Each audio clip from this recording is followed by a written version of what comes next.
Peace and welcome to the culture here on the Black Star Network. I'm your host, Farajii Muhammad. Thank you so much for tuning in and being a part of the conversation, folks. We got a lot to talk about. First and foremost, today is National Voter Registration Day. Black votes count here, folks. Make sure that we're going to give you some insight and some information on how you can make sure that you are registered to vote in any upcoming election. So we're going to talk a little bit about that. Also, let's talk about pollution and the high cost of pollution. We're going to be checking in to give you some insight as to what things are doing, what folks and organizations are doing to prevent the natural disaster of pollution. We'll have a little bit of conversation about that. Also, I'll check in with my man, my brother Scotty from Offscript TV. Can we talk about Coach Prime? Can we talk about Coco Gauff? Yes. We're going to be checking in with my man Scotty to talk about all things sports. And later on, I got a very, very heartbreaking story. Got a very, very heartbreaking story about two Black women here in Los Angeles. And I need your help to make sure that this story goes viral. And more importantly, that the family of these two sisters find peace and justice. So we'll talk a little bit about that. So stay with us. It's all happening on today's edition of The Culture right here on the Black Star Network. Let's go.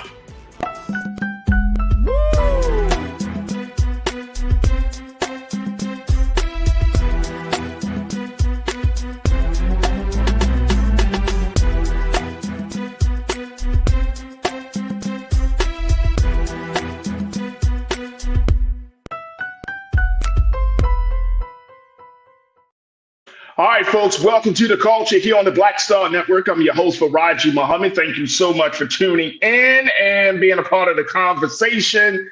Man, oh man, happy Tuesday to all of you. And happy Tuesday to my online culture crew. Folks, we are streaming all over the place. Make sure y'all do your due diligence and join us in the streams. We're streaming on our home website of blackstarnetwork.com. You can definitely check us out there. Show your support. Follow us on social media. The blackstarnetwork.com is your premier source for news and information about what's happening in Black America. We're streaming there. We're also streaming on Amazon News on your Fire TV. So make sure you do your due diligence. Let your friends and family know that we are streaming there as well. We're on Plex TV 24 hours a day, 7 days a week. Big shout out to Plex for their continued support.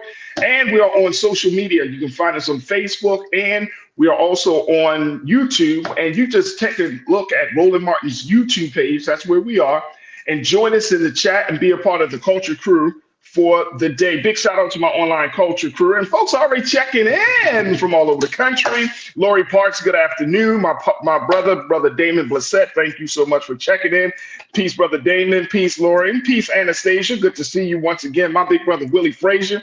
Good afternoon to you too, brother Willie. My sister Karen Connor.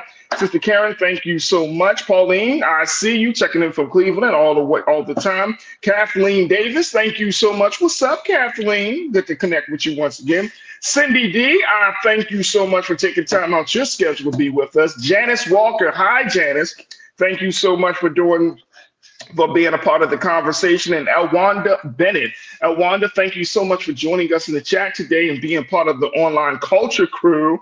It's certainly a pleasure to have you with us. My man, Conscious Thought, always dropping jewels in the chat. Conscious Thought, thank you so much, sir, for once again being with us. All right, folks, I see more folks are checking in. And big shout out to Treva Jones. Treva Jones, let's give her a big horn, something, because she has officially joined the Bring the Funk fan club at a level 1 investor. So Treva, thank you so much for your investment in Black Star Network and the great work that we are trying to do each and every day. So I appreciate you so much, Treva, for your support. All right, folks, let's talk about it.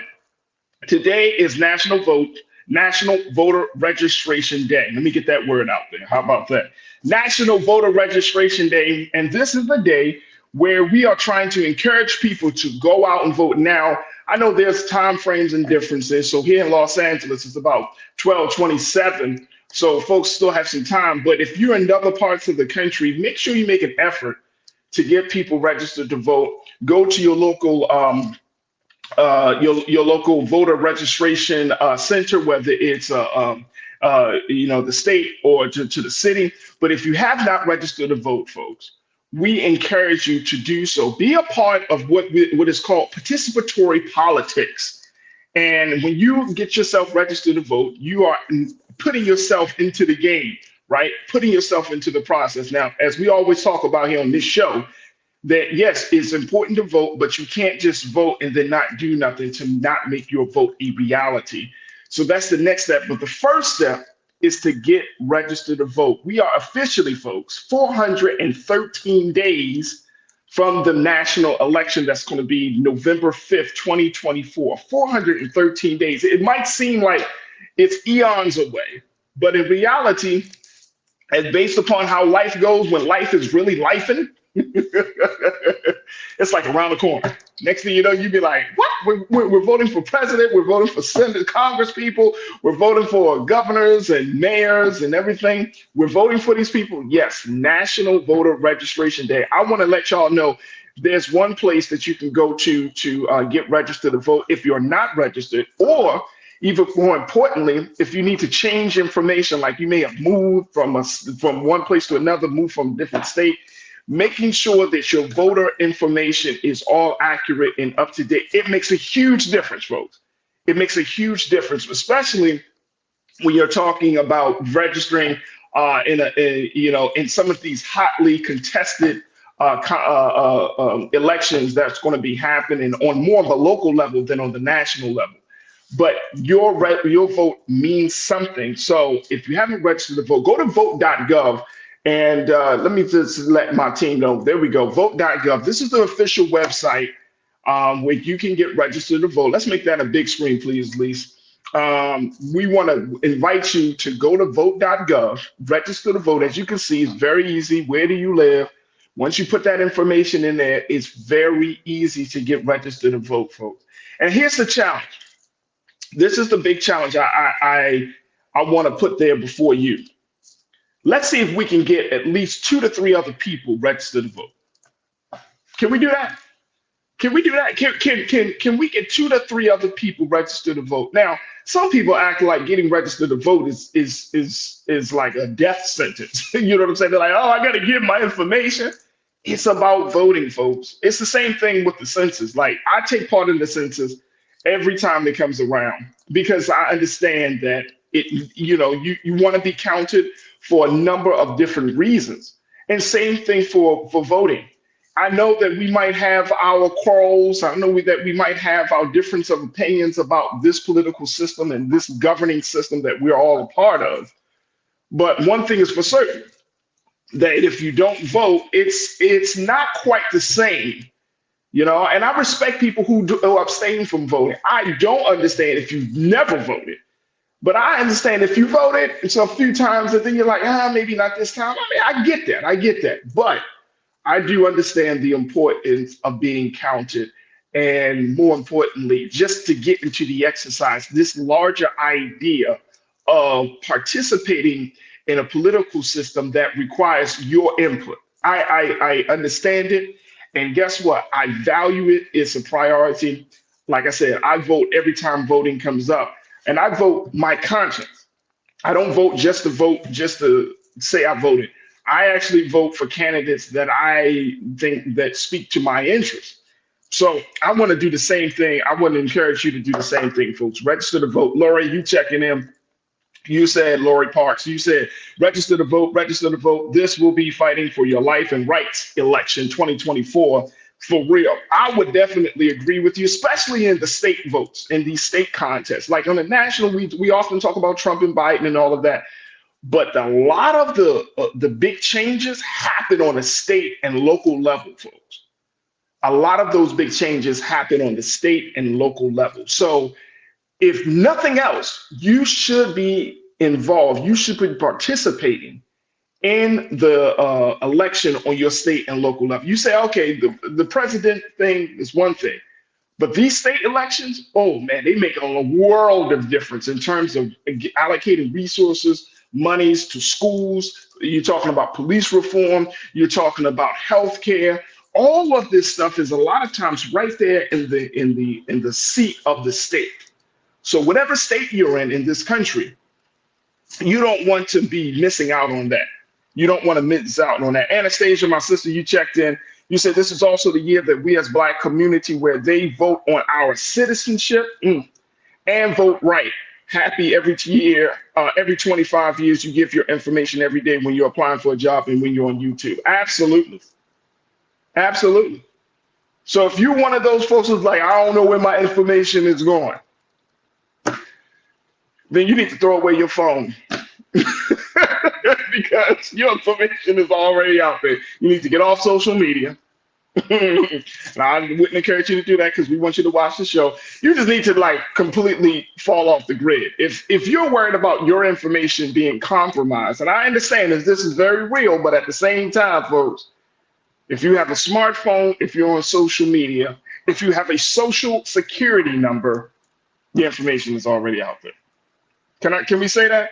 Willie Frazier, you said you get a birth certificate from the government and a death certificate from the government. They are involved in your whole life. You might want to be involved in it. How about that? That's a great point, Brother Willie. How about that? From start to finish, brother. From start to finish. And then we're like, oh, what do we do in between that time and that time? Well, you participate, you understand, you learn, you get involved. So to Brother Willie, your point, big bro, I agree. I agree. You might want to get involved. You might want to have some understanding about the system that we're all a part of. So big shout out to Brother Willie. Thank you so much for saying that. Cindy D, you said Republicans understand about the power of the state house facts. The DNC should promote down balloting more. All of it matters. Like McConnell said, all politics is local. Absolutely. Absolutely. And I can't emphasize this enough. And of course, over these next 413 days, God willing, we're going to be going deeper and deeper into this point, Cindy. But you are absolutely correct. All politics is local. Really, all change starts locally, right? That's what I've learned in my years of organizing, that if it's not on a community, neighborhood, grassroots level, it can get to the top. It can go all the way to the White House and all of that good stuff. But the change that we all are seeking starts right where we live.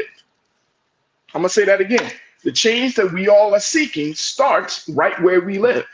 So you are absolutely right. Pauline, you said if you have a cell phone, your information is already there. Plus, your every move is tracked. That's why the government makes sure everyone gets a free cell phone. Y'all got your Biden phones? Remember when President Obama, every year, they still call them the Obama phones. I don't know if they call them Obama phones where y'all are at, but in Baltimore, they're like, we got these Obama phones. I'm like, the Obama phone. Nobody ever said, we got Trump phones. No one has ever said that. But the important part is getting registered to vote, vote.org. Also, I'm going to throw up there's a hotline number. And I'm going to ask my production team, Chris and Lise, if we can throw up that hotline number. There we go. Today is National Voter Registration Day. Hotline number 1-866 is our vote, folks. If you want to get more information, some of you might not be as computer savvy. You want to talk to someone. You want to connect with a real person. Just give them a call at 1-866 our vote. And that is another strong way for you to get involved, for you to get registered, have all your information. It only takes a few minutes. Please don't make this seem like this is a big, long thing. It only takes like 5 minutes to get registered to vote. And trust me, when you get it done, it's off your mind, then you can have these other conversations. Now, nobody's going to tell you which party you need to be affiliated with. That is based upon your interest and your conscience. Don't vote your conscience. That's what they say. Don't vote down party. And look at, and you got to vote down ballot, and that just simply means that you're from the president all the way down to the local representative. But you vote your conscience first. That's the first thing. This is how we become informed citizens when we start to create a politic about our views. We already have views. Now we're putting them into a space where it becomes our personal politics. So 1-866 our vote, vote.gov, and let's all get as many people registered to vote, especially today and moving forward over these next 413 days. All right, folks, we got to take a quick pause. When we come forward, let's talk about the high cost of air pollution, the impact that it's making on Black and brown communities, and what we can do to change the course of this climate disaster. Stay with us. That conversation is up next right here on The Culture on the Black Star Network.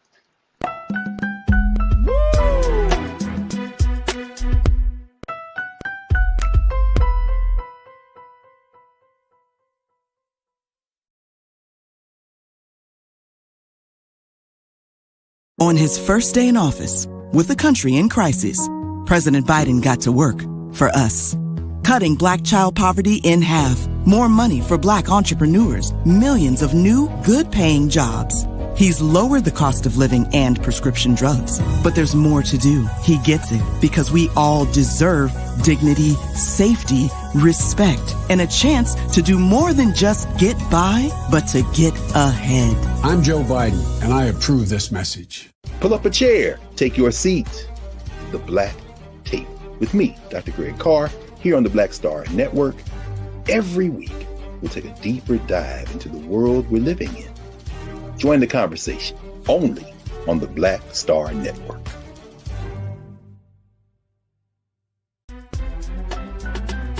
I'm Farajii Muhammad, live from LA. And this is The Culture. The Culture is a two-way conversation. You and me. We talk about the stories, politics, the good, the bad, and the downright ugly. So join our community every day at 3 p.m. Eastern and let your voice be heard. Hey, we're all in this together. So let's talk about it and see what kind of trouble we can get into. It's The Culture, weekdays at 3, only on the Black Star Network. When you talk about blackness and what happens in Black culture, we're about covering these things that matter to us, speaking to our issues and concerns. This is a genuine people-powered movement. There's a lot of stuff that we're not getting. You get it, and you spread the word. We wish to plead our own cause. Too long have others spoken for us. We cannot tell our own story if we can't pay for it. This is about covering us. Invest in Black-owned media. Your dollars matter. We don't have to keep asking them to cover our stuff. So please support us in what we do, folks. We want to hit 2,000 people, $50 this month, raise $100,000. We're behind $100,000, so we want to hit that. Y'all money makes this possible. Checks and money orders go to P.O. Box 57196, Washington, D.C. 20037-0196. The Cash App is $RM Unfiltered. PayPal is R Martin Unfiltered. Venmo is RM Unfiltered. Zelle is Roland at RolandSMartin.com. Folks, Black Star Network is here. I'm real revolutionary right now. Support this man, Black Media. He makes sure that our stories are told. Thank you for being the voice of Black America, Roland. Stay Black. I love y'all. All momentum we have now, we have to keep this going. The video looks phenomenal. See, there's a difference between Black Star Network and Black-owned media and something like CNN. You can't be Black-owned media and be scared. It's time to be smart. Bring your eyeballs home. You dig?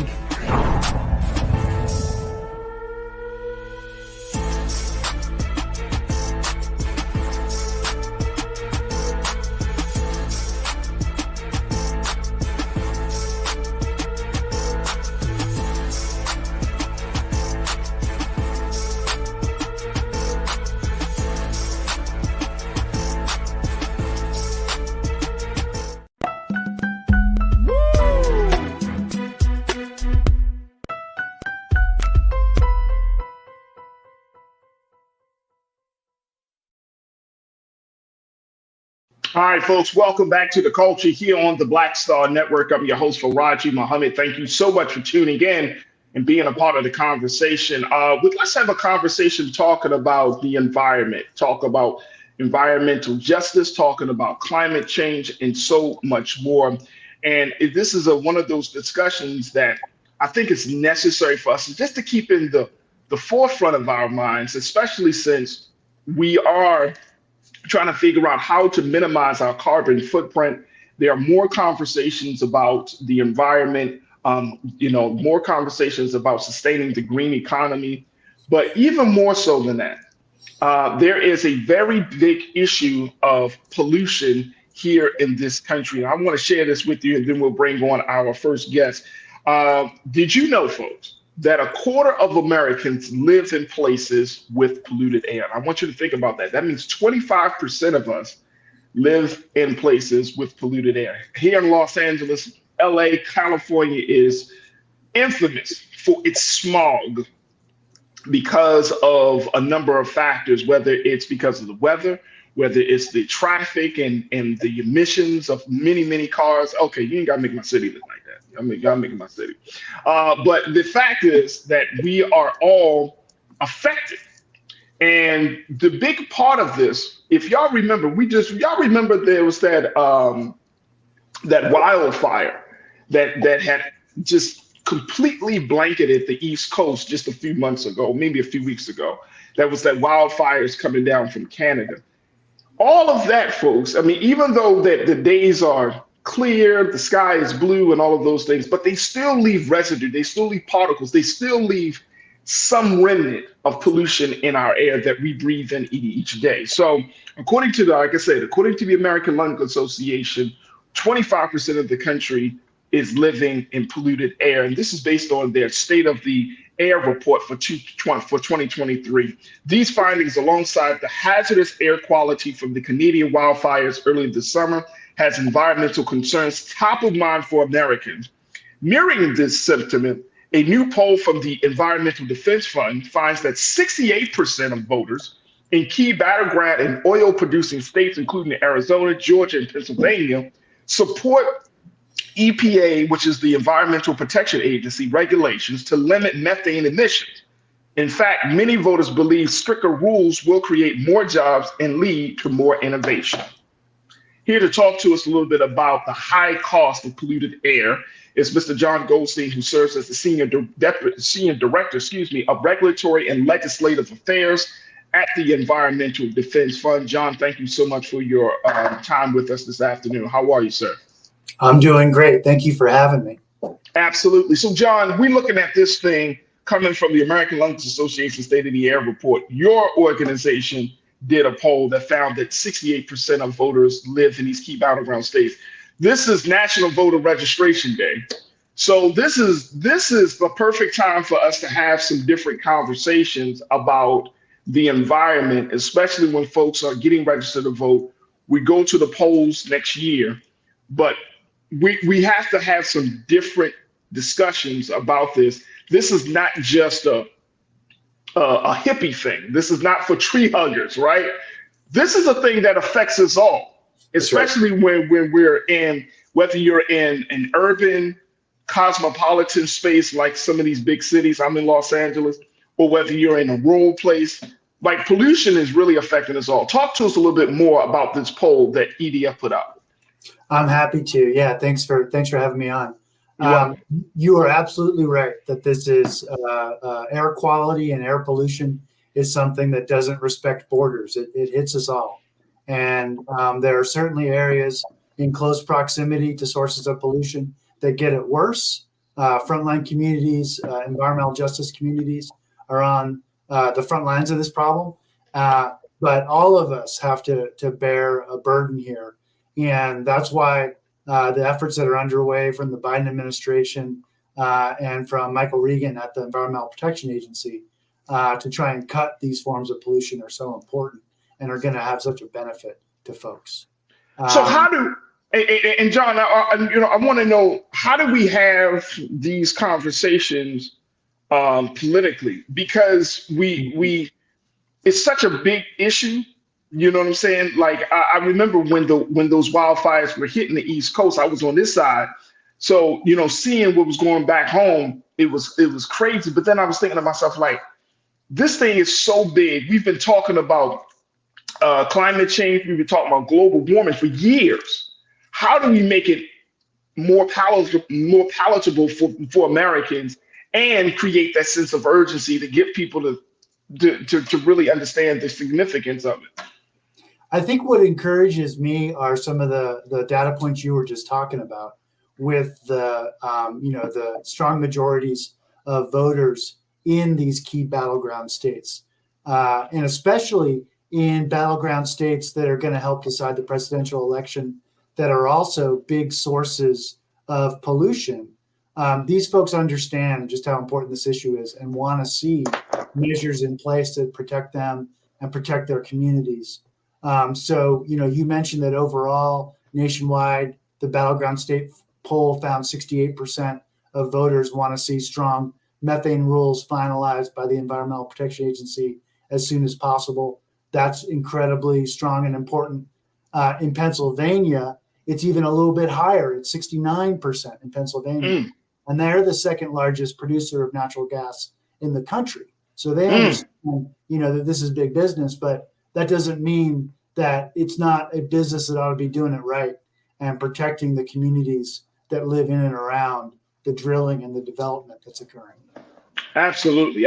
We got to take a quick pause. When we come back, John, I want to get your take on the ongoing conversation about environmental justice as it relates to Black and brown communities and marginalized communities, even for poor whites in this country, how it's important for us to have these discussions, because from what I understand, a lot of plants, and I'm talking about those big power plants that are emitting all of these hazardous fumes, they're surrounded by Black, brown population, poor whites in this country.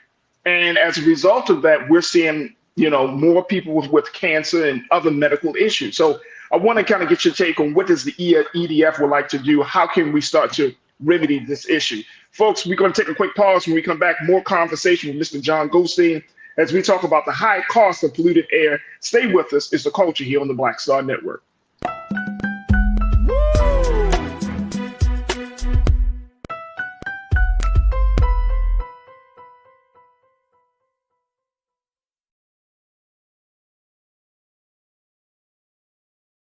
President Biden has delivered for Black America. More funding for Black entrepreneurs. Millions of new good-paying jobs. He's lowering the cost of medications and the cost of living. Joe Biden is delivering for us, and that's the facts. Pull up a chair. Take your seat. The Black Tape with me, Dr. Greg Carr, here on the Black Star Network. Every week, we'll take a deeper dive into the world we're living in. Join the conversation only on the Black Star Network.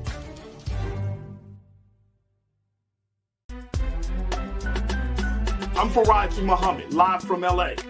And this is The Culture. The Culture is a two-way conversation. You and me. We talk about the stories, politics, the good, the bad, and the downright ugly. So join our community every day at 3 p.m. Eastern and let your voice be heard. Hey, we're all in this together. So let's talk about it and see what kind of trouble we can get into. It's The Culture, weekdays at 3, only on the Black Star Network.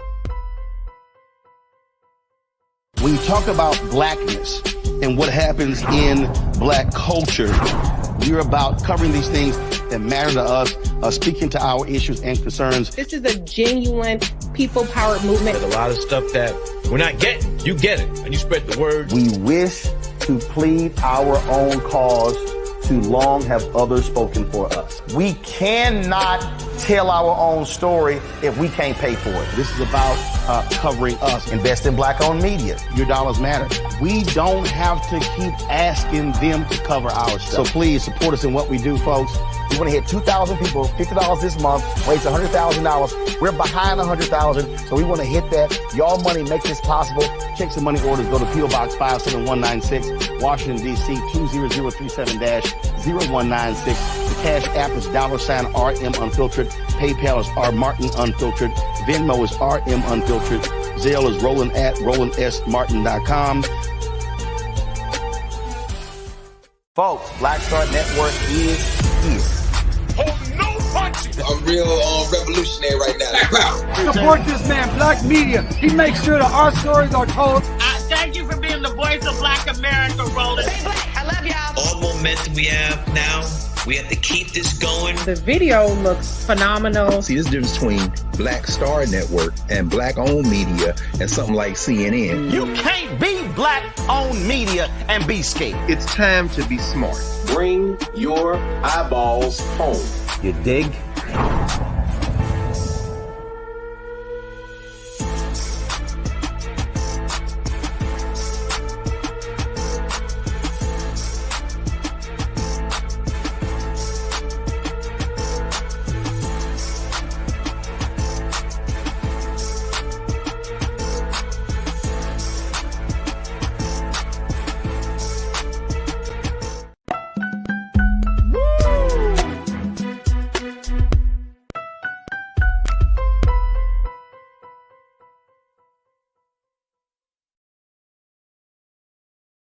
Folks, welcome back to the show. We have been talking about the high cost of polluted air. I have been talking to Mr. John Goldstein, who is let me make sure I get John's title correctly, the Senior Director of Regulatory and Legislative Affairs at the Environmental Defense Fund. Let's bring John back into the frame. John, thank you again. I just want to get your take on this. Where does EDF stand when it comes to Black and brown communities, poor white communities, and often, and I will even include Native American communities in some of the rural parts of the country where a lot of plants and other hazardous materials being put into the air. How do we stop that? Or is that even realistic to have a conversation, say we want to stop that? How do we minimize that at least, and help to start to save lives? Because these communities, their residents are at risk. We absolutely stand shoulder to shoulder with those communities in terms of fighting for better protections. I mean, it's a terrible problem, and it's a problem that's been going on for far too long. I'm glad to see the efforts that are being made by Administrator Michael Regan at the Environmental Protection Agency and really the whole Biden administration in terms of elevating the issue of environmental justice like never before, and putting a spotlight on it and trying to figure out how to get it fixed. EDF just participated in a study that was first of its kind that tried to put some dollars and cents around just how big of a health impact the oil and gas industry has in a negative way on Americans. And what we found was eye-opening. It was $77 billion a year in healthcare costs due to pollution from oil and gas development across the country. And, of course, there are a lot of those impacts being felt in states where there's a lot of drilling going on, places like Texas, like New Mexico, like Pennsylvania. But it wasn't only there because, that air pollution will move around. And so we were seeing health impacts in big cities on the East Coast as well, places like Baltimore, New York, that you might not imagine, were being impacted, but were by these forms of pollution. And we see it in terms of, elevated asthma levels in communities. That's bad for kids, bad for the elderly, bad for everyone. And absolutely, we want to see that addressed and addressed in as forceful way as possible. And I'm from Baltimore, so you talking to my heart right there when you talk about this. There was another thought that came to my mind. We, of course, the country just acknowledged the 22nd year anniversary of the World Trade Center attacks.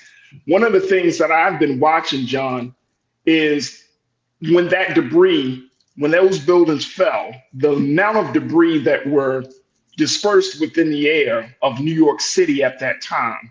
I'm wondering, when those type of things happen, when you're talking about buildings coming down, when you're talking about something of that massive, how many years does it take for people, cities to truly recover from that? Do we recover from that? Or is that we just kind of wait on Mother Nature to clean it up?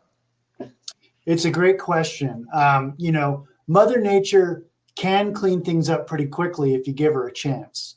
And so when, you make efforts to cut the forms of pollution, whether it's from a power plant or from, oil and gas or whatever, the processes out there tend to knock that stuff out of the air pretty quickly. It's not always that way. Water can take a while to clean up. Other forms of pollution can be more pernicious and harder to get after. But the air, if we give it a chance and we get the kinds of rules in place that are being worked on right now in Washington, if we get them finalized quickly and get them implemented effectively, it can have a significant impact on protecting people from pollution. We got 30 seconds left with you, John. Are there any particular bills in Congress right now that we need to keep our eyes on as it relates to this issue of polluted air? There's a number of good things going on in Washington, D.C. There are rules being finalized right now by the Environmental Protection Agency. We expect to see them final this fall that will significantly or can significantly cut pollution from the oil and gas industry, the methane pollution that we've been talking about today. And we want to see those finalized ASAP so that they get out there and they start doing their job of cleaning up this air pollution. And I think we can do that. Oh, absolutely. And John, I know that you got to hop off, but I feel like I just need to have another conversation with you, man, because when I'm looking at where we are in this country in terms of, like you said, the oil usage in this country, right? Like, should we advocate going into a more solar or electric space with our cars? Or should we, in terms of our homes, should we kind of wean ourselves off of the oil that we use in this country? And I know that's a big question, right, but I don't, just thinking about climate, global warming, the air pollution and everything, and just natural things that are happening in this country, which way should we go on this? Oh, there's no question that we have to be going towards cleaner sources of energy. It's good for the air. It's good for, the security and not having to rely on, energy resources that come from overseas. It's good for environmental justice. It's just, there's no question that's the direction we need to be moving in. And I would love to come back. And now that I know you're from Baltimore, I think I need to come back and we can talk about the Orioles too. Absolutely. I would love it. Hey, John, I truly appreciate your time with us. John Goldstein, Senior Director of Regulatory and Legislative Affairs at the Environmental Defense Fund. John, thank you so much for your time, but more importantly, thank you for putting this information out there, being so good for the culture, and we look forward to having you back again very soon. Thank you, man. My pleasure. Thank you. Absolutely. Folks, we got to take a quick pause. When we come forward, let's talk sports. I got my man Scotty from Off Script TV checking in.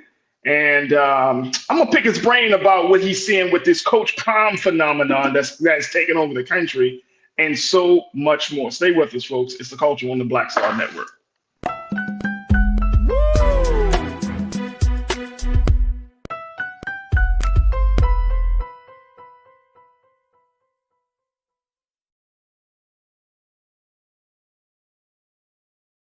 On his first day in office, with the country in crisis, President Biden got to work for us. Cutting Black child poverty in half, more money for Black entrepreneurs, millions of new, good-paying jobs. He's lowered the cost of living and prescription drugs. But there's more to do. He gets it because we all deserve dignity, safety, respect, and a chance to do more than just get by, but to get ahead. I'm Joe Biden, and I approve this message. When you talk about blackness and what happens in Black culture, we're about covering these things that matter to us, speaking to our issues and concerns. This is a genuine people-powered movement. There's a lot of stuff that we're not getting. You get it, and you spread the word. We wish to plead our own cause. Too long have others spoken for us. We cannot tell our own story if we can't pay for it. This is about covering us. Invest in Black-owned media. Your dollars matter. We don't have to keep asking them to cover our stuff. So please support us in what we do, folks. We want to hit 2,000 people, $50 this month, raise $100,000. We're behind 100,000, so we want to hit that. Y'all money makes this possible. Check some money orders. Go to P.O. Box 57196, Washington, D.C. 20037-0196. The Cash App is $RM Unfiltered. PayPal is R Martin Unfiltered. Venmo is RM Unfiltered. Zelle is Roland at RolandSMartin.com.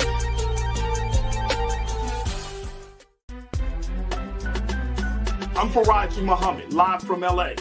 And this is The Culture. The Culture is a two-way conversation. You and me. We talk about the stories, politics, the good, the bad, and the downright ugly. So join our community every day at 3 p.m. Eastern and let your voice be heard. Hey, we're all in this together. So let's talk about it and see what kind of trouble we can get into. It's The Culture. Weekdays at 3, only on the Black Star Network. Folks, Black Star Network is here. Oh, no punching! I'm real revolutionary right now. Support this man, Black Media. He makes sure that our stories are told. Thank you for being the voice of Black America, Roland. Stay Black. I love y'all. All momentum we have now, We have to keep this going. The video looks phenomenal. See, this difference between Black Star Network and black-owned media and something like CNN. You can't be black-owned media and be scared. It's time to be smart. Bring your eyeballs home. You dig?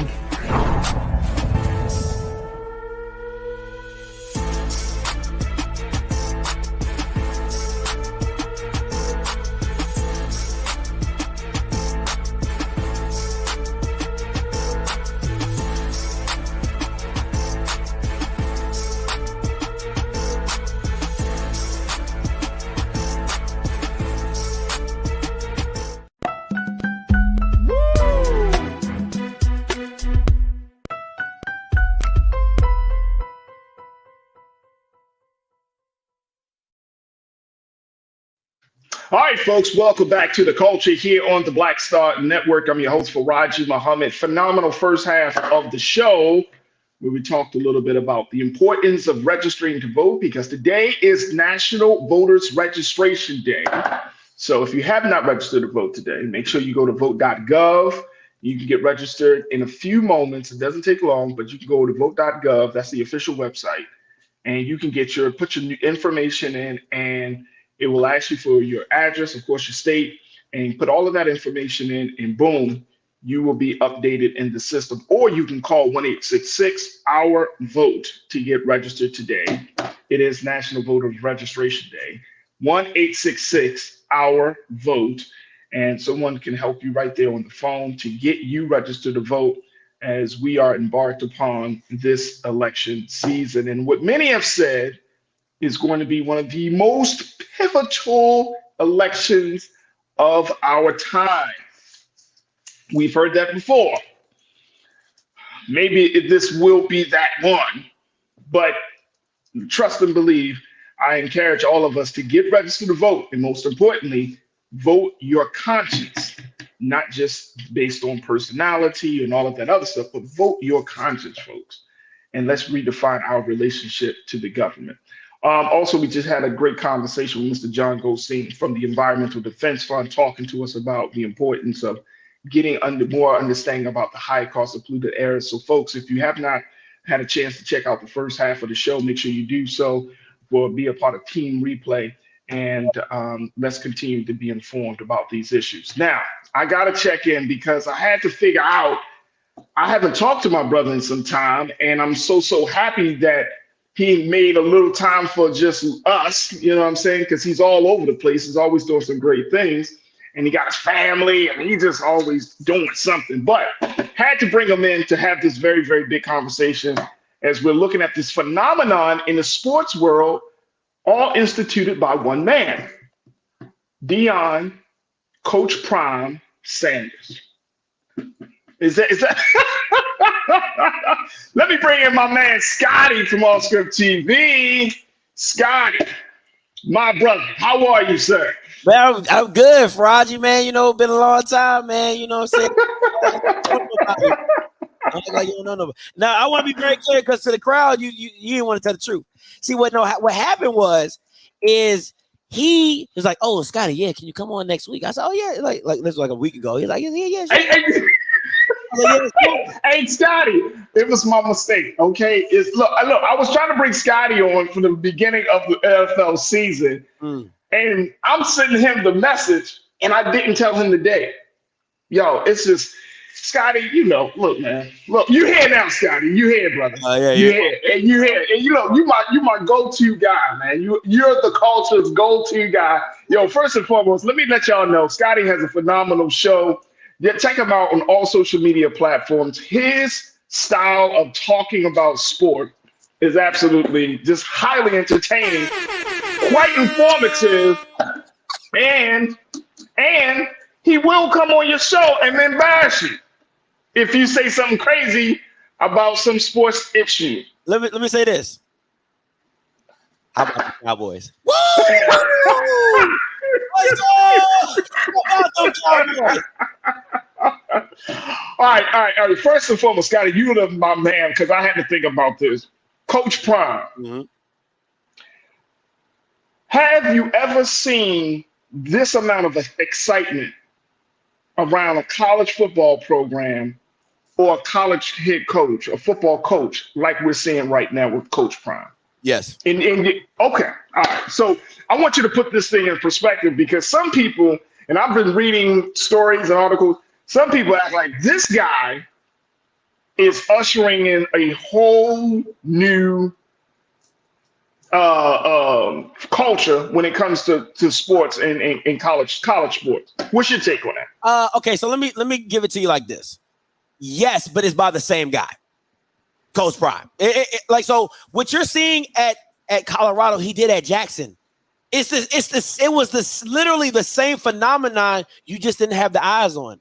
Listen, when you're not, they always have that thing like, if a tree falls in the forest, do you hear it? Right? Right. Prime was this in Black culture a year ago. This is when he stepped in and he started winning and doing all that. I mean, he was that for the HBCU space. But what now happens is you move him and you put him on a platform that is, we all know, white centric, and now he's just everywhere, right? So it's to me, he was literally doing the same thing. If Jackson State had the same amount of eyes, had the same amount of cameras, had the same look of football, because people think, because it's FBS or whatever, it would have been just as big, maybe even bigger, because Black people move the needle. That's just what it is. So, that's just what it is, man. So, because Jackson State can get 60,000 in a stadium, they did it. They were doing it. With Prime, you just didn't see the cameras behind it because nobody cares about HBCU football like that. So now that he gets put in Colorado, who can I say ass? Can I say ass? Yeah, you can say it. It was ass for the last 10 years.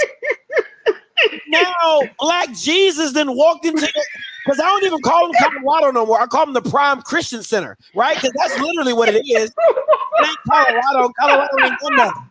It's the Prime Christian Center, right? So now that the Prime Christian Center is doing well, now everybody like, oh my God, look at Prime. Look at this. Look at that. Whatever. He was doing it at Jackson, and now that he's put on a white platform, people are like, oh my God, it's 10 times better. It's the same. It was literally the same thing. You said Prime Christian Center. That's what it is now. It's the Prime Christian Center. I have never heard that. See, this is what I'm telling y'all, man. This is why y'all need to listen to my man Scotty, because I have never heard that. That is classic, bro. The Prime Christian. Now, look, take this out. I was reading a Forbes article, and the writer, who is a fan of Coach Prime, he made the point that Coach Prime appeared on 60 Minutes. He appeared on 60 Minutes this past Sunday. He appeared on 60 Minutes. The man got 2 appearances on one of the most in 1 year. That's what I was going to say. In 1 year. Presidents. This is the writer from Forbes was making a point of. He said presidents, prime ministers don't even get that level of that appearance. So we are really seeing something. It's like something is happening, and this is the crazy part about this too, Scotty, is that people have said literally God's hands is over Colorado. Listen, man, God don't care 2 craps about football.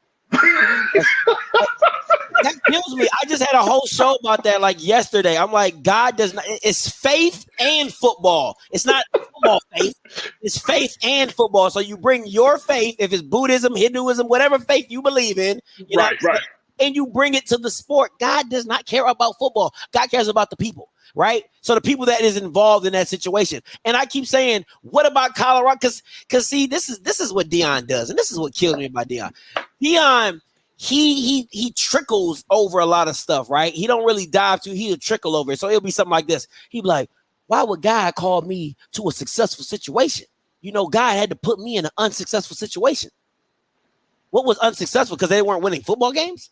That makes Colorado unsuccessful because they weren't winning football games? Nothing about Colorado is getting underfunded. Nothing about Colorado is going through a water crisis. Nothing about Colorado is any of that. So what made it unsuccessful? Because they couldn't win? That made them unsuccessful? Negative, my guy. You know what I'm saying? So The thing for me is this: it was an opportunity. Like he said earlier, he said it later in the 60 minute. It was an opportunity, right? It was an opportunity that he took. Just say that. Just say that. What bothers me, and I don't have a problem with people saying God told me to take a job or something like that. But I don't care about no football. Like that. Come on, man. Like, what are we talking about right now, bro? So we got to keep this whole situation in its proper context. Yeah. God's hand is in Colorado? Like, that's what we're doing right now? Really? They won, 2-3 games, and now God's hand is in Colorado? Come on, man. Like, what are we talking about right now?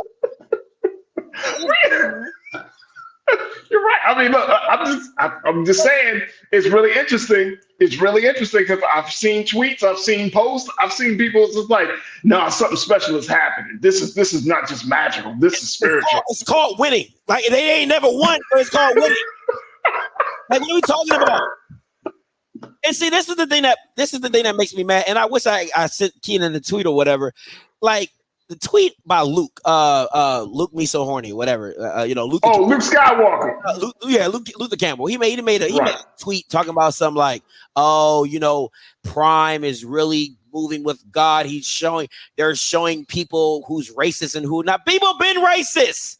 Because he's like, people are rooting against Prime because they're racist and they're. Listen, I'm rooting against Prime. Does that make me racist? No, it does not make me racist. It would have. I was rooting against Golden State Warriors. I hated their little run. I hated when the Yankees were good. I hated their run. I hated when LeBron was in Miami. I hated their run. That's what sports gives. Sports brings that level of intensity of you don't want. Now, do they have some underlying stuff of he's black and I don't want to see? Yeah, okay. That's their agenda. That's their prerogative. They can do that. But me, I'm a black man. I met Prime. I got an interview with Prime. I'm cool with his camp. I still want him to lose. Damn. I still want Prime to lose. And the reason I want him to lose is I want to see what it looks like when things don't go your way. That's all I'm waiting to see. I'm waiting to see adversity. How does all that God trickle stuff work when you got adversity? It's all good and dandy when you're winning. When you're a front, Deion is the ultimate front runner. When everything's going well, it's, oh, God bless you. Oh, God been blessing me. Me been blessing God. Me and God talk all. When adversity hit, go look at them 2 last Celebration Bowl losses and tell me how God been blessed. He different. So I want to see what that adversity looks like when he's different. That's how I look at it. AOC, this is what I'm talking about. We got to take a quick pause. Folks, this is why I love my man Scotty. This is exactly why. Come on, man. You dropping jewels. Look, we got to take a quick pause when we come forward. Let's continue the conversation with Scotty from Allscript TV. And, of course, I want to hear your thoughts, crew. Post your comments. We're streaming live on YouTube under Roland Martin name, Roland Martin on YouTube. We would love to get your take on what you're seeing with the Prime effect and how things are moving with the culture around this black man, this football team, and how we see sports, God, and a whole lot more. Stay with us. The conversation continues on the other side here on The Culture on the Black Star Network.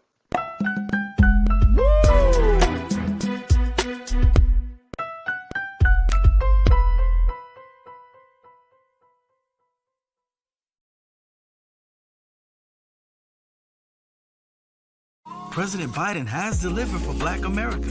More funding for Black entrepreneurs. Millions of new good-paying jobs. He's lowering the cost of medications and the cost of living. Joe Biden is delivering for us, and that's the facts. When you talk about blackness and what happens in black culture, we're about covering these things that matter to us, speaking to our issues and concerns. This is a genuine people-powered movement. There's a lot of stuff that we're not getting. You get it, and you spread the word. We wish to plead our own cause. Too long have others spoken for us. We cannot tell our own story if we can't pay for it. This is about covering us. Invest in black-owned media. Your dollars matter. We don't have to keep asking them to cover our stuff. So please support us in what we do, folks. We want to hit 2,000 people, $50 this month, raise $100,000. We're behind 100,000, so we want to hit that. Your money makes this possible. Checks and money orders go to P.O. Box 57196, Washington, D.C. 20037-0196. The Cash App is $RM Unfiltered. PayPal is R Martin Unfiltered. Venmo is RM Unfiltered. Zelle is Roland at RolandSMartin.com.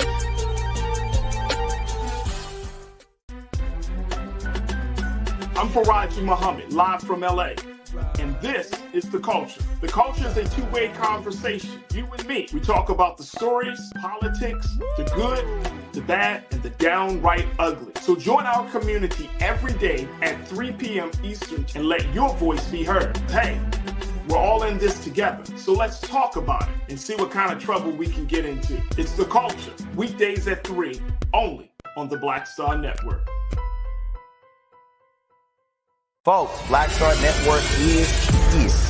Oh, no punches! I'm real revolutionary right now. Support this man, Black Media. He makes sure that our stories are told. Thank you for being the voice of Black America, Roland. I love y'all. All momentum we have now, we have to keep this going. The video looks phenomenal. See, this difference between Black Star Network and black-owned media and something like CNN. You can't be black-owned media and be scared. It's time to be smart. Bring your eyeballs home.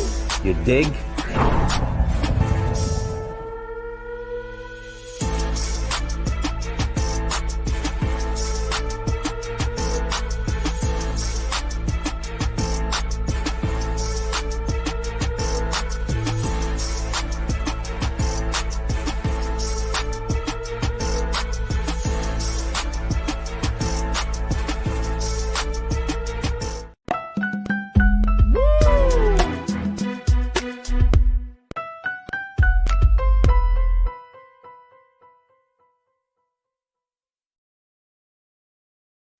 All right, folks, welcome back to The Culture here on the Black Star Network. I'm your host, Farajii Muhammad, checking in with my brother, Scotty from Off Script TV. We're talking sports, talking about the prime effect of Coach Deion Sanders down in Colorado. And folks are really checking in.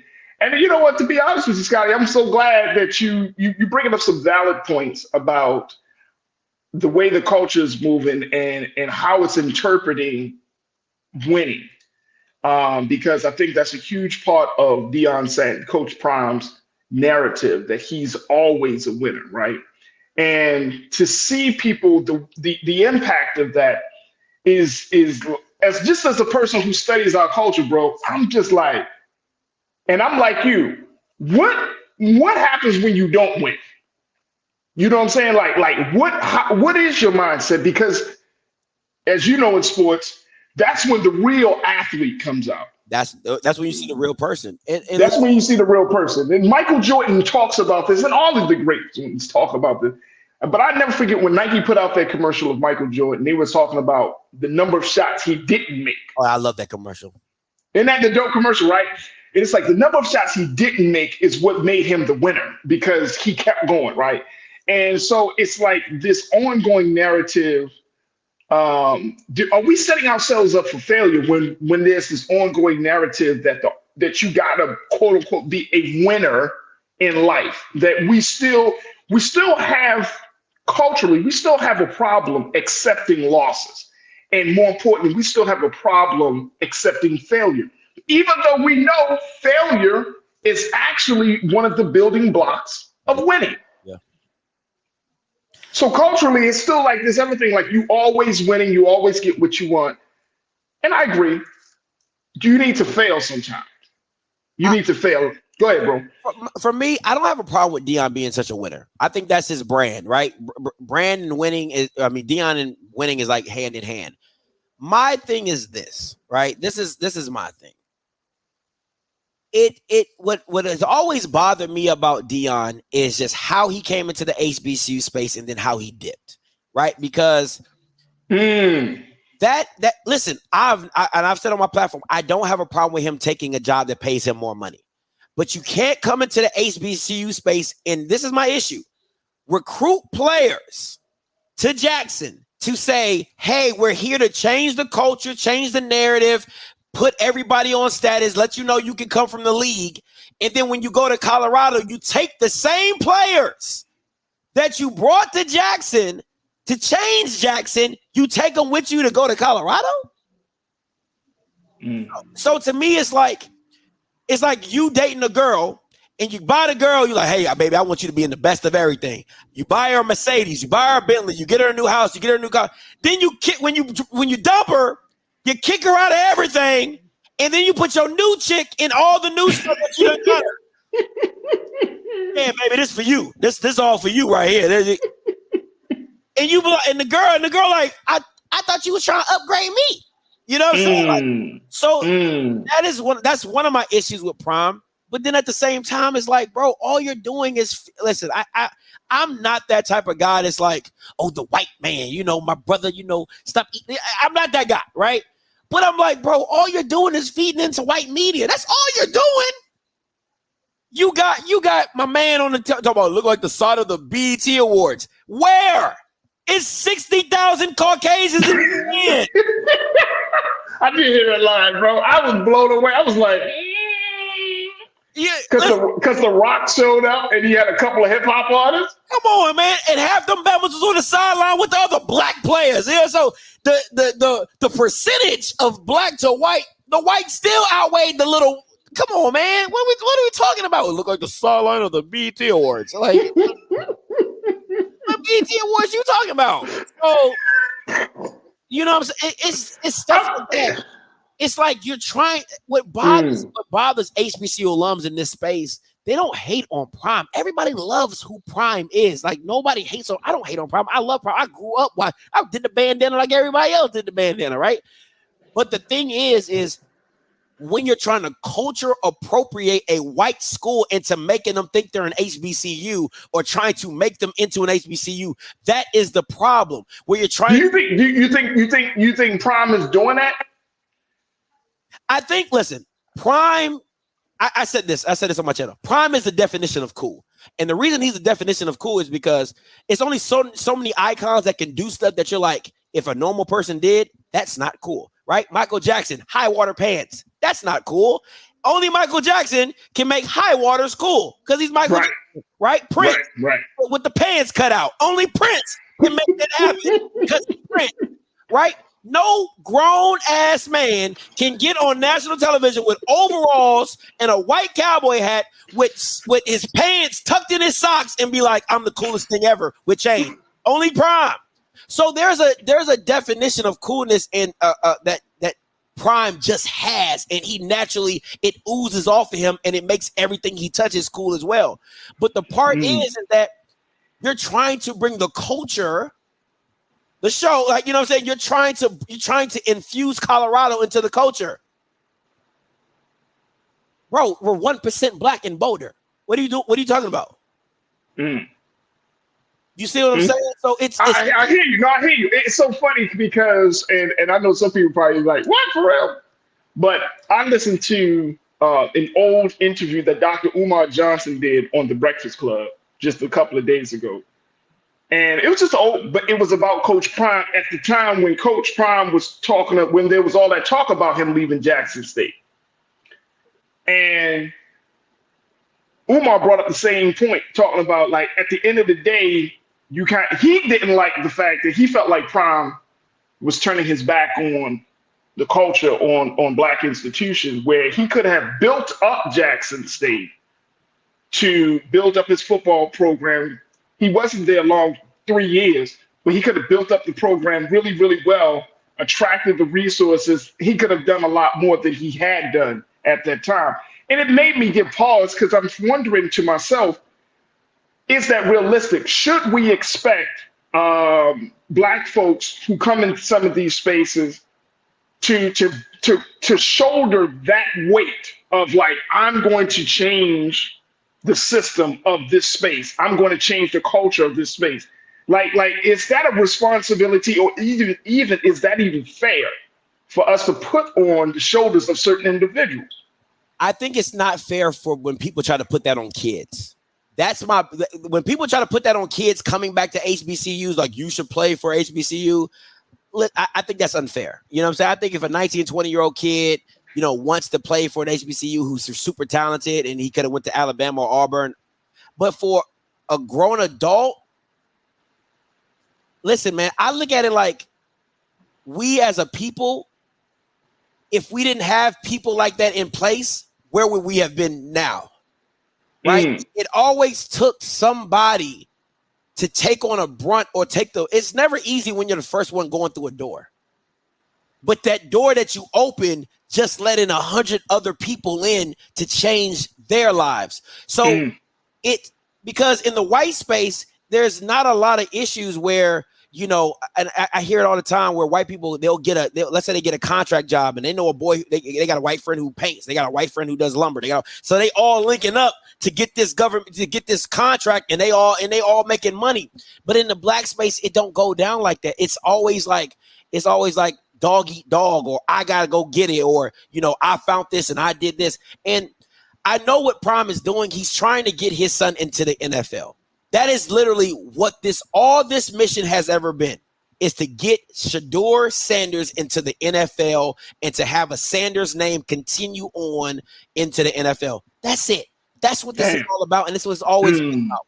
Because to me, if it was about changing the culture, if it was really about changing HBCU and how that football is looked upon and things like that, then you stay. You stay. You stay as long as you have to. You do better. You teach them how to do better business deals. You teach them how to negotiate, because we all know Deion's an awesome businessman, an even better marketer, right? But when you just stay for 2 years and then you dip and go to Colorado and all you keep putting up is your son, he been doing this. You got HBCU, he been doing this. That's all it's ever been about.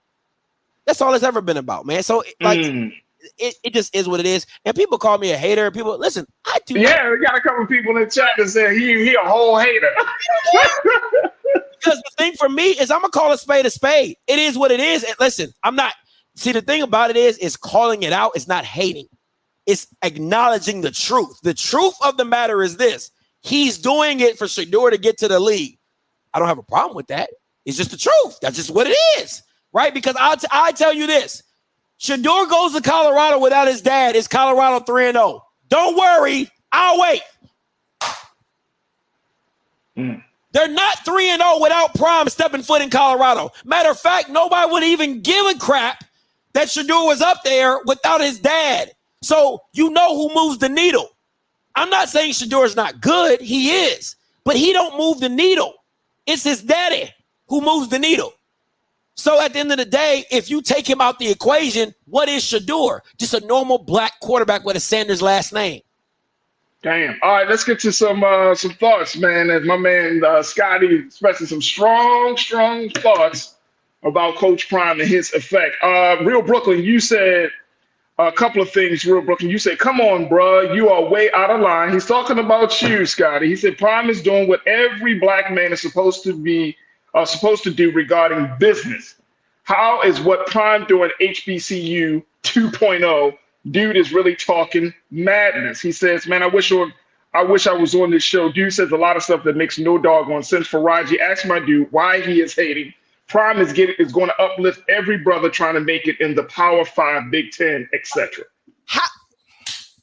Y'all Bamas don't know nothing about sports. How is a cultural icon comparable to a regular Farajii? Let me ask you this. If you coach college football, you're coaching at Indiana University, you're pretty darn good. You're not great, but you're pretty darn good. How is what Deion doing in Colorado going to affect you, a regular smuggler guy? The only thing that Deion is doing is giving opportunities for former NFL players who had celebrity status, i.e. a Cam Newton, a Chad Johnson, a people that you know have brands that really, like, when they step out in the scene, you're like, oh man, I remember him. That's all Deion is doing. He's not making this better for an every average day black head coach, because you can't draw. Like, if you take Deion away from that and you pick Mel Tucker already went to Colorado. You give me another black head coach, any black head coach at any level, and you put them in Colorado, the excitement is not the same. So shut up. You don't know what you're talking about. You can't compare Deion to anybody. He's a cultural icon in the black space. It doesn't work the same. And he's so daggone good, he crossovers to the white people as well. White people love Prime. You can't compare the two. So once a person gets into that space, we're going to take another quick pause, but once a person gets into that space, and I think this is a good cultural lesson, Is he doing it? And I know you mentioned he's doing this for his son, but I'm just saying in terms of his impact, what he represents, should we be rooting for him as Black people? Because he is in a white space, because he did leave an HBCU to try to, further whether it's his personal ambitions or his son's ambitions. Should we still support him? Because he's doing something, right? Yeah, listen, I don't have a problem with people rooting for Brown. That's great. Like I don't listen. Seeing adversity and failing are two different things. Let me make that very clear.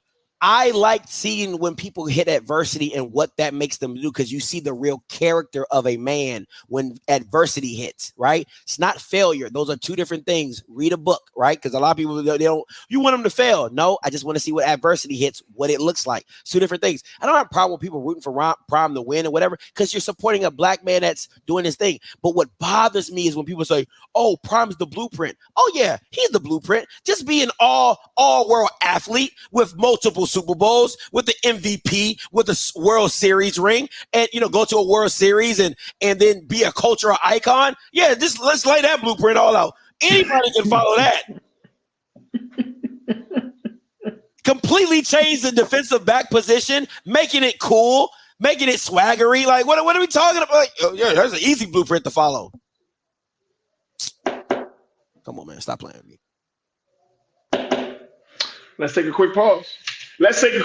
Folks. Stay with us. More conversation with Scotty from Off Script TV, and you stay with us. It's The Culture here on the Black Star Network.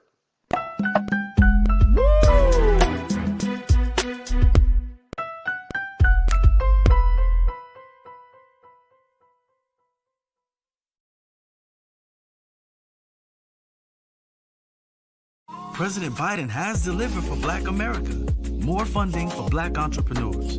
Millions of new good-paying jobs. He's lowering the cost of medications and the cost of living. Joe Biden is delivering for us, and that's the facts. Folks, Black Star Network is here.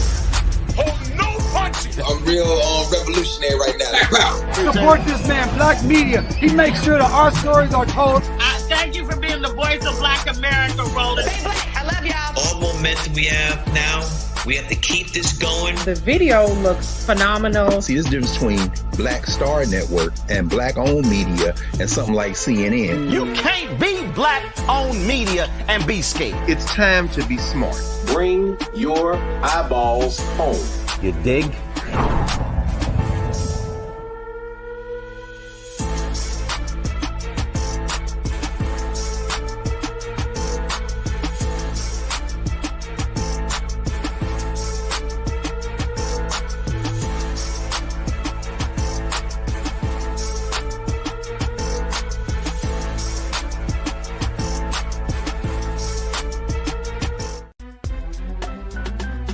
I'm Farajii Muhammad, live from LA. And this is The Culture. The Culture is a two-way conversation. You and me. We talk about the stories, politics, the good, the bad, and the downright ugly. So join our community every day at 3 p.m. Eastern and let your voice be heard. Hey, we're all in this together. So let's talk about it and see what kind of trouble we can get into. It's The Culture, weekdays at 3, only on the Black Star Network.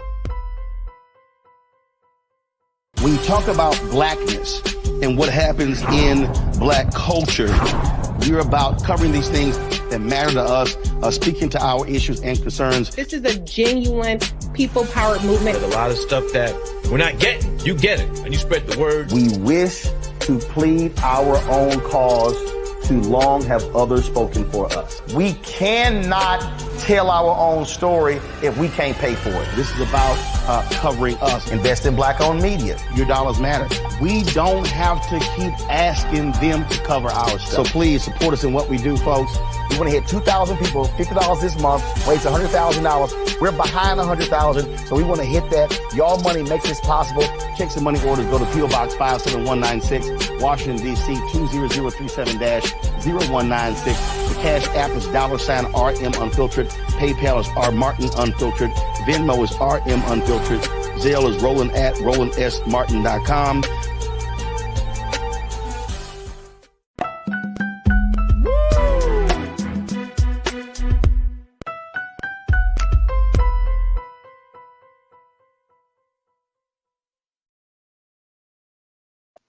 Folks, welcome back to the culture here on the Black Star Network. Checking in with my brother Scotty from Off Script TV, talking sports. Let me just tell y'all something, man. This Coach Prime it's a controversial statement, and I think that to a lot of the sentiment is that I think that some Black people in the country are still not completely over the fact that he did leave an HBCU to pursue this opportunity at Colorado. One of my producers, mentioned that Colorado is about to become a Big 12 school next year, and there's talk with my team saying that he could leave Colorado in the next year or two. The next year or two, depending on how things go, and could go off someplace else. What do you think is the future of this, Scotty?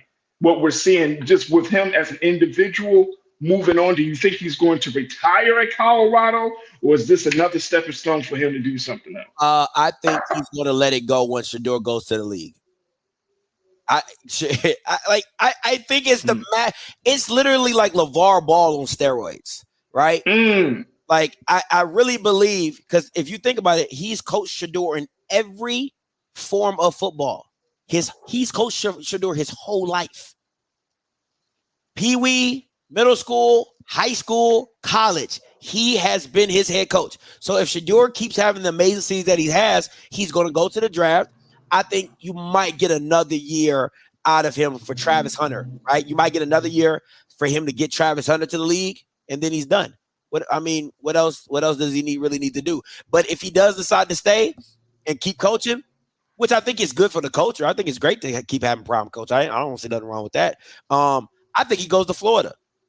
I really do. And there are big 3 schools down in Florida. Listen, I think he goes to the University of Florida. I think because Billy Napier is having a hard time down there trying to get them back on track. And I think if Prime steps in the state of Florida, it is a problem. If huge problem. Man, if he steps in the state of Florida, I can see it. Oh my God. I would feel bad for any SEC school. I really would. And that's including Georgia. Yeah, I know everybody's like, oh my God, you don't want Deion. You don't want Deion in Florida. That's not in nobody's benefit. Nobody. There it is. Hey, Willie, you said we root for Deion the same way we rooted for OJ during the trial. We root because of this system and what's been done to the black community. We forget Eddie George coaches at an HBCU. How much hype there? None.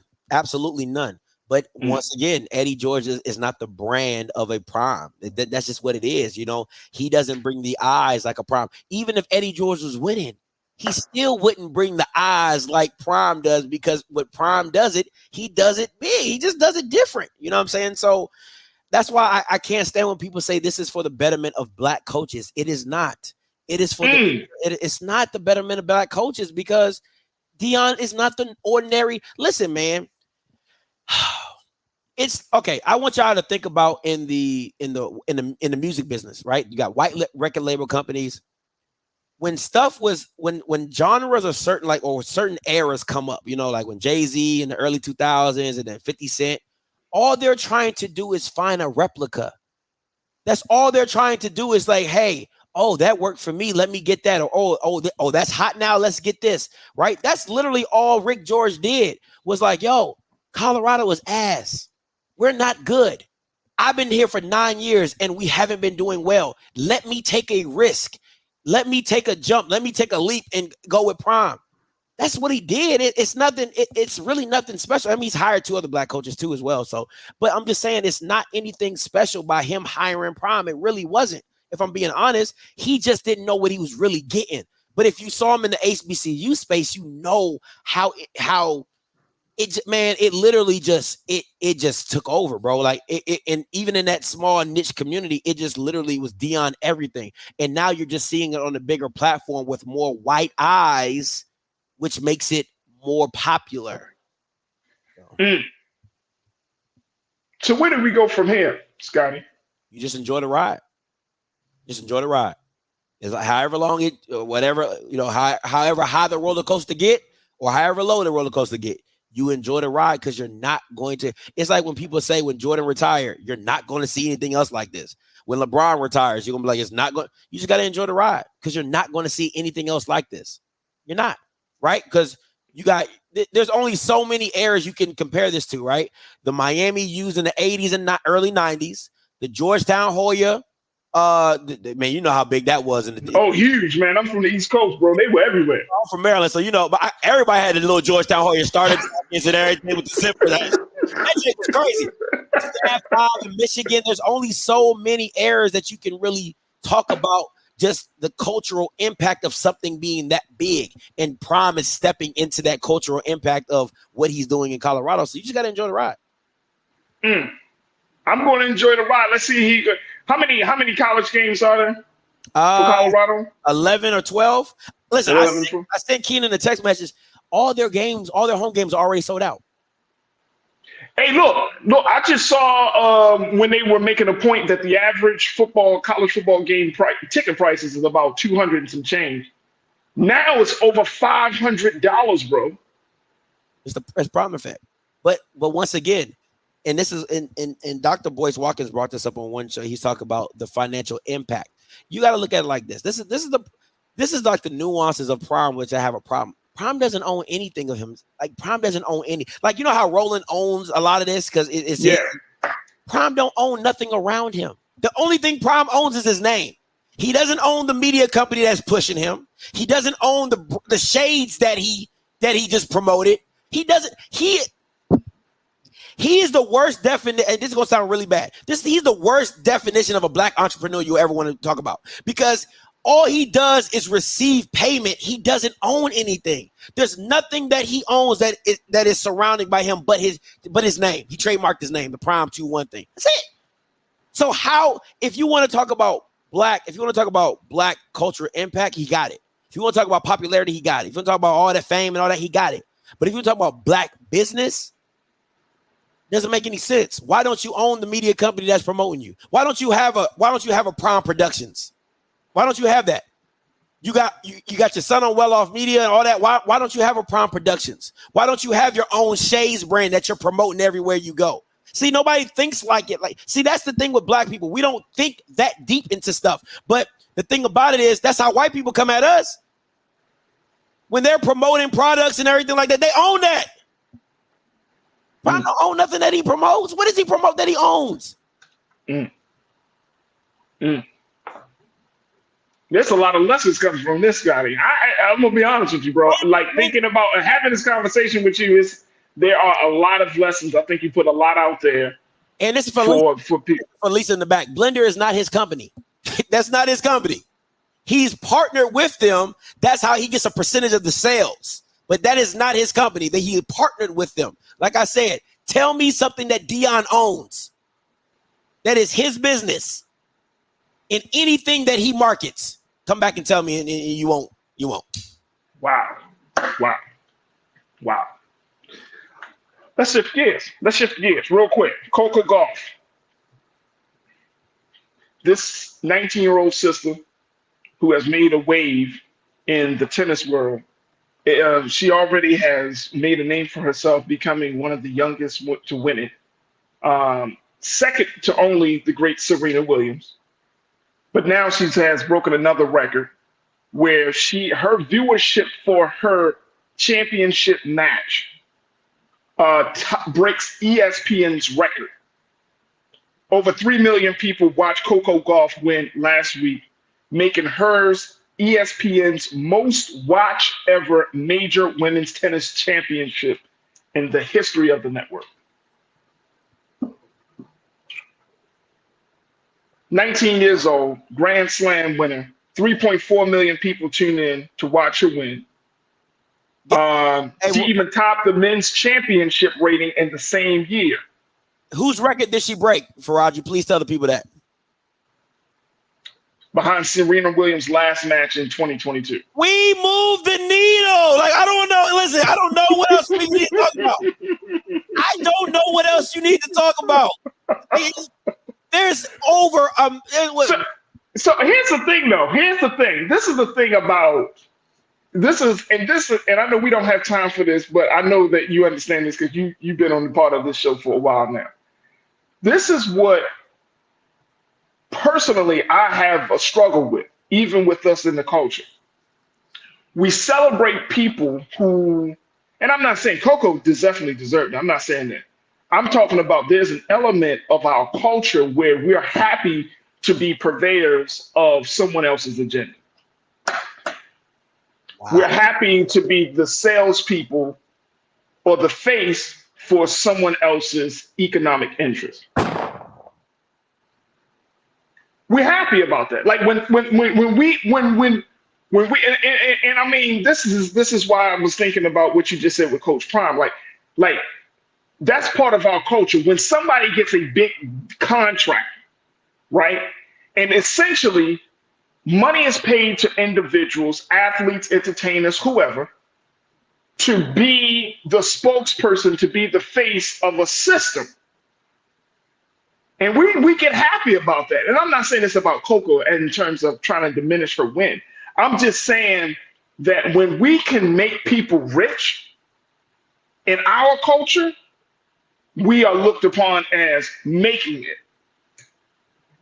But unfortunately, Coco Gauff won't get she's not going to get any money from ESPN for, you know what I'm saying? Like, she's great without ESPN. Yeah, she won't get no money off the views. She ain't gonna get no money off the viewership. Yeah. You know what I'm saying? And I think that's one of the things about the capitalism. I think that's one of the things about just the overall culture is that it's like we celebrate when somebody else becomes a high-paid spokesperson. Man, that's a whole nother conversation because it's a whole different, you know what I'm saying? Like, I get it. No, and I get it. We all got to get checks from somewhere. But I'm just saying in our culture, it's becoming more and more like if and like you say, like it's one thing when you own stuff. It's one thing when you can eat off of what you produce. It's another thing when you getting rich off of somebody else. So if ESPN is, and I don't know how much Coco Gauff is going to be worth, and I don't know the numbers behind it. But if she is moving the needle, if Serena Williams is moving the needle, they're taking not just, same thing could be said for Beyonce. When these women move the needle, same thing that could be said about our sister in gymnastics, Simone Biles, right? Ooh. You pushing the culture, you pushing it. I mean, you moving the needle on every platform. Viewership, interest, merchandise, all of this stuff is just moving. And then the person themselves, they don't have they're not owned. So you gotta dive into like, this is the thing about the Black community and stuff like that, how I break it down. If y'all can give me the 2-shot with my boy Farajii, please and thank you. Go ahead. This is my thing, Farajii, is this. It's who you celebrate, right? It's who you celebrate. Because if you want to get Floyd Mayweather is the definition of a business athlete, right? Because he went from boxing, became his own promotion company. He made his own promotion company, and now Floyd Mayweather gets his own promotions and he has his own thing. So he took the middleman out of it and said, "I'll just do it myself." Made his own company, and now he makes money off that. Tyler Perry is a great example as well. He just takes his content to other platforms and they pay him for it. And then when he leaves, he says, "Thank you, let me get that," and I take it somewhere else. You know what I'm saying? So it's those that Michael Jordan owning a percentage of Nike and his sales and stuff like that. You know what I'm saying? But you need more Black superstars buying into their own brand, right? And it's like LeBron. LeBron, just make the shoes yourself. Just own your own. You know what I'm saying? And people are like, well, it's a lot of work. Half the work is done. You're LeBron. Hey, didn't Stephon Marbury do that though? Didn't he like he produced his own shoe? But then he said, I remember the famous statement. He said, "My shoes are literally produced in the same factories that make Jordan. And they cost 90% less." And think about what Shaq did. Shaq's the perfect example. Shaq was like, yo, I'm not about to kill these people with all this. So Shaq made, he makes Walmart shoes and people wear them jokers, right? So to me, you know what I'm saying? That wasn't my ministry. That wasn't my testimony because, Maryland, we don't play that about the Walmart shoes and stuff like that. You'll get fined. Hey, listen, you told me my shoes came from Payless, we fighting. Okay, I know Payless ain't around no more, but you told me my shoes came from Payless, we fighting. So don't play me, you know what I'm saying? So if you know, if you're from the culture, if you're from Maryland, don't play my Payless. But yeah, but you make a great point. Yeah, I think you make a great point. And I think that's where the culture is slowly moving to, bro. Like, I think it's slowly moving into ownership, taking ownership and licensing of your own name, licensing or your ownership of your own image. You know what I'm saying? Like, that's what and that's where we're moving to. And I'm just saying that we can't get excited about being just spokespeople anymore. We got to be owners, man. We got to be at the table. And I'm not saying this is going to happen overnight, but take a percentage. Yeah. Get something. Yeah. Get something on the back end. Like, I'm in LA, bro, and in the film industry, you got some actors who get money just up front. They might make $20 million. But then you have an actor like a Tom Cruise who he could get money up front, but he also gets money on the back end because he owns the franchise. He's part owner of the Mission Impossible franchise, the Top Gun franchise. You see what I'm saying? Like, you're expanding your portfolio to be an owner. Absolutely. And I think that's part of the culture. That's exactly what I'm talking about. It's like, it's okay to be a consumer, but if you got to own that. At this point, we're talking about producer owner type of status. Like, that's what should be celebrated. Not to be this consumer. Just imagine. I want people to sit back and think about, because when people just like to go through life and they just experience stuff. They don't really break it down, right? And I'll tell you this. Think about how many people Dion probably made billionaires that he's not one. Jerry Jones, the Dallas Cowboy franchise, what he did for them, right? Barstool Sports, what he did for them with the documentaries that he did at Jackson State, right? Because Barstool was a white frat boy. The only reason they crossed over, and then you saw them get the Wallow and Gilly, podcasts and stuff like that. Dion started that crossover when he got to HBCU and brought Barstool to HBCU, right? But imagine if you take Barstool out of it and you have Prime Productions, which is a black company, black-owned media company. He makes his own media company. He would have made his own self money off the documentary of him being in Jackson, Mississippi. So it's things like that. And now, see, the problem that, black people don't want to talk about is that then, like, Roland owning this is able to give you a show and give you a platform. And then owning Off Script, I'm able to give somebody a platform and let them see. And then they build what they need to go build. And then they go do it that's how this thing works for each other. But if you're not in the space or in the chair to do that, right? Like Stephen A. Smith, man. Like, okay, we're not gonna go there. We're not gonna go there. I won't do that long. We gotta reserve that for another day, bro. I gotta we gotta reserve that. No, I gotta let you go, but how can people folks are checking in, man? It's always a pleasure to have you. Always, man. People want to know where they can find you, bro. Talk to us. This hater is on Off Script. Okay, so go to Off Script YouTube TV. You know what I'm saying? You can come watch me and all my haterism. And listen. I don't have you. Listen, you call me a hater. Hate. I'm good with it. So just bring it on. Just bring it over to Off Script. Make sure to hit the like button when you get there, and we good to go. There it is, my man Scotty from Off Script TV, man. Woo! I love it today, Scotty. I appreciate you. Certainly bring you back on, and we're going to have more conversations. But folks, follow my man Scotty on all social media platforms. Even if you don't agree with him, trust and believe, Scotty is for the culture. He understands it. He gets it. He's for the culture right there, folks. So make sure y'all follow him. Real quick before I get out of here, when Farajii tells you he going to hit you back, he like one of them people that like, you don't call you like 2 months. So like, you ain't going to see me. We in September. I'll see you at Halloween. Thank you so much. Thank you. Thank you so much for your time today. No problem. I'll see you at Halloween. Thank you for being so good for the culture. We got to take a quick pause. When we come back, some final story I need to bring to y'all attention. Stay with us. It's the Culture on the Black Star Network.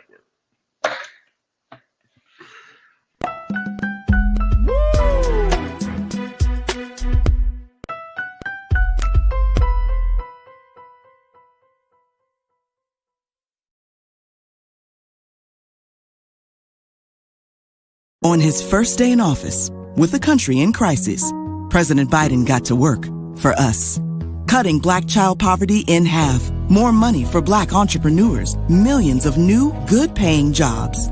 He's lowered the cost of living and prescription drugs. But there's more to do. He gets it, because we all deserve dignity, safety, respect, and a chance to do more than just get by, but to get ahead. I'm Joe Biden, and I approve this message. Folks, Black Star Network is here. Oh, no punches! I'm real revolutionary right now. Support this man, Black Media. He makes sure that our stories are told. Thank you for being the voice of Black America, Roland. Stay black. I love y'all. All momentum we have now, we have to keep this going. The video looks phenomenal. See, this difference between Black Star Network and Black-owned media and something like CNN. You can't be Black-owned media and be scared. It's time to be smart. Bring your eyeballs home. You dig?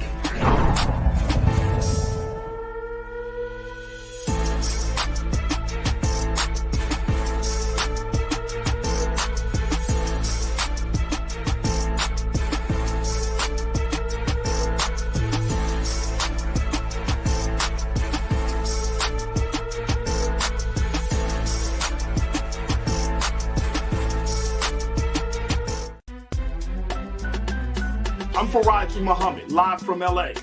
And this is The Culture. The Culture is a two-way conversation. You and me. We talk about the stories, politics, the good, the bad, and the downright ugly. So join our community every day at 3 p.m. Eastern and let your voice be heard. Hey, we're all in this together. So let's talk about it and see what kind of trouble we can get into. It's The Culture, weekdays at 3, only on the Black Star Network. When you talk about blackness and what happens in Black culture, we're about covering these things that matter to us, speaking to our issues and concerns. This is a genuine people-powered movement. There's a lot of stuff that we're not getting. You get it, and you spread the word. We wish to plead our own cause. Too long have others spoken for us. We cannot tell our own story if we can't pay for it. This is about covering us. Invest in Black-owned media. Your dollars matter.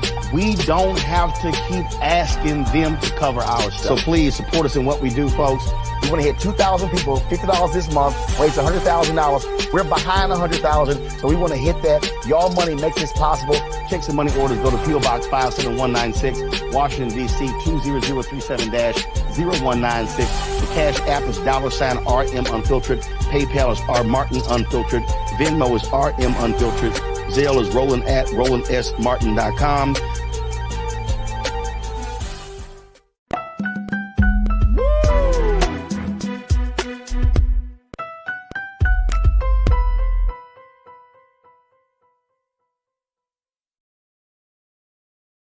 All right, folks, welcome back to the show.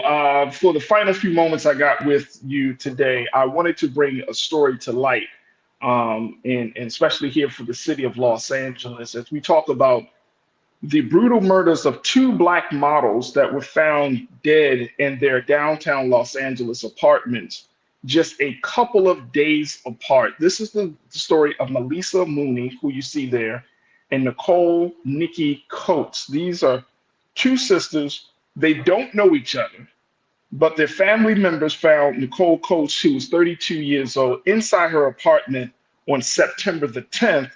And then, according to KTLA 5 News here, and then it was also reported that they also found Melissa Mooney, 31 years old, dead inside of her apartment around 4 p.m. on September 12th after conducting a welfare check. Now, the families of both Melissa and Nikki are greatly concerned that there may be some sort of pattern in these killings because of the nature of the circumstances. Now, of course, the Los Angeles County's Coroner's Office is investigating the cause of death for both of these sisters. But Nikki Coates' case is deemed a quote unquote suspicious death. Now, for Melissa Mooney's family, they are growing wary that when a week had passed without her responding to their calls and texts. And so that's when they went further along to try to check on her and had found her found her dead in her apartment. The last time that anyone had heard from Nicole Coates, according to the report, was on September 8th, when she told friends she was going on a date. She answered no calls or texts that weekend, and that prompted her father and her aunt to visit her apartment complex in downtown Los Angeles. Sharon Coates' mom said the scene was gruesome, noting that family members found her daughter's bed bloodied. And she couldn't even recognize, Mae Stevens said she couldn't even recognize her niece and believed someone murdered her, knowing that one of her legs was in a kicking position. According to the latest report coming from the LAPD, there's no additional information regarding the deaths at this time, but both families feel like there may be a predator loose, even going as far as to say that there might be a serial killer in search of their next victim. Now, again, police has not confirmed that, but there is similarities in how these two sisters were killed in their apartment. So I want to, again, Lisa and Chris, let's put up their pictures once again. I want to invite all of you, and I'm going to post this on my social, and I invite y'all to do the same, crew. Let's try to see if we can find some sense of peace and justice for the families of Melissa Mooney and Nikki Coates. And I've told sisters that I know here that please be careful. Please be careful as you're moving about around the city. Please be careful about the folks that you entertain. And certainly, please be careful about people you let into your home. And I think this is a very, very important case. We're going to see how this situation pans out. But our hearts and prayers go with the family. Our condolences are with the Moonies and with the Coates family. But again, folks, if you have any information, please contact the Los Angeles Police Department. And we will certainly keep our eyes open on this situation. But I really, really hope that this doesn't turn into a serial killer situation. But again, that's the concern of the family. That has not been confirmed by the LAPD or the LA Coroner's Department, LA County Coroner's Office. They are still trying to figure out the cause of death, but it does look suspicious in one case. So I wanted to put out there, again, our condolences. Our hearts and our prayers are with the families of Melissa Mooney and Nikki Coates. And again, folks, if you have any information, if you are in the LA City, LA County area, and you have any information about what has happened to these sisters, please, please, by all means, follow up with the authorities and let's make sure that these families get some form of justice. Karen, you checked in and said this was very sad. Even though everyone is grown, we should not go anywhere without giving a family member or a close friend the name of who you are with and where you are going. Absolutely. Great point, Karen. Thank you so much for posting that. Absolutely. Especially for if you are a single woman, you're living alone, let friends and family know, I'm going on a date. I'm going out with this person. I'm seeing that person. That way that you can create a buddy system, a support network. You got to be careful. And for the fellas, for the brothers, for the men, that's what we encourage. We should encourage that. We should encourage that. If you're going out with a lady, just, hey, did you let your friends know where you are? That type of encouragement, creating a space where a woman feels safe to be around you. It makes all the difference in the world, folks. And to my brothers, we have to be vigilant. We don't want to come off as creepy. We don't want to come off as like, somebody's father. But at the end of the day, you want to make sure that if you're out or if you have a family member or a sister, check on them, make sure that they're good. follow up with them, and all of that. Create a system. Hey, text me when you get home from your date, or text me when you at the space with this person or that person, especially if you're meeting somebody. So we just can't play any games with that. So once again, let's put the pictures back up to these sisters. But Lisa Mooney, Nikki Coates, their families need your help. Let's try to see if we can bring some justice to these families so that way they can put their loved ones to rest. But two beautiful sisters lost their lives in their own homes within a 2-day period. They were both killed within a 2-day time frame. And so this is so tragic, so tragic here in the city of Los Angeles. And certainly we will keep our eyes on this situation. All right, folks, that's going to do it for us. I thank each and every one of you. I thank you, my crew, for checking in. Again, if we want to make that story viral, I've sent some of the crew members this story, and I'll try to send out more so we can really garner some talk and some interest around this. So, your support of this process, it will be greatly appreciated. But I thank y'all for tuning in so much. I thank my man Scotty for tuning in. I thank John Goldstein for being a part of the conversation as well. So Scotty, thank you, sir, and always being a part of the conversation and always having something to say. Folks, and certainly I want to thank my production team. I want to thank Joel and Shannon. I want to thank Maddie, Chris Leese, and my man King Keenan for making us look and sound so good. Do your due diligence, folks. If you enjoyed the conversations here on Black Star Network, go to our website today at blackstarnetwork.com. blackstarnetwork.com. Download the app for free. Follow us on social media, and we would love your support. And I thank all of you that have already supported us. And I thank all of you for being there with us throughout this whole process. We are expanding the platform. We are moving in bigger and better ways, but your investment makes all the difference for us. So definitely follow us on social media. And also, let me see my notification. My notifications ain't up. I need y'all to really follow me. Let's connect, man. Let's build. Let's do what we can do. You can follow me, yours truly, Farajii Muhammad, at The Real Farajii on Instagram, on Twitter, on Facebook. I'm on Threads. I said Twitter, X. I'm sorry, X, formerly known as Twitter. You can follow me there, but I need to see some notifications. I need to see my followers go up. I would love to connect with you. I love to share with you. I love to talk to you. I try to get to as many people as possible, but I would love to connect with y'all. So make sure y'all follow me on social media as well. And let's do our due diligence there. Follow Roland Martin as well. We know that, the things that he's doing, the work that he's doing is absolutely critical. So follow him. And make sure y'all check us out on the network as we're streaming a lot of great content over these past few days. So it's a lot to talk about, whether it's the vice president, whether it's the Supreme Court Justice Ketanji Brown Jackson, with the UAW strike, whatever the content is, we're streaming it because we want to make sure we're doing our part to keep you informed about what's happening in and around Black America. So definitely stay tuned for that. All right, folks, that's going to do it for us. Stay tuned. Up next at 6 p.m. Eastern Standard Time. It's Roland Martin Unfiltered. As always, never be afraid to challenge what's wrong. Stand for what's right while being yourself in the process. God willing, we will talk tomorrow for another exciting edition of The Culture right here, only here, exclusively here on the Black Star Network. Talk to you soon. Peace.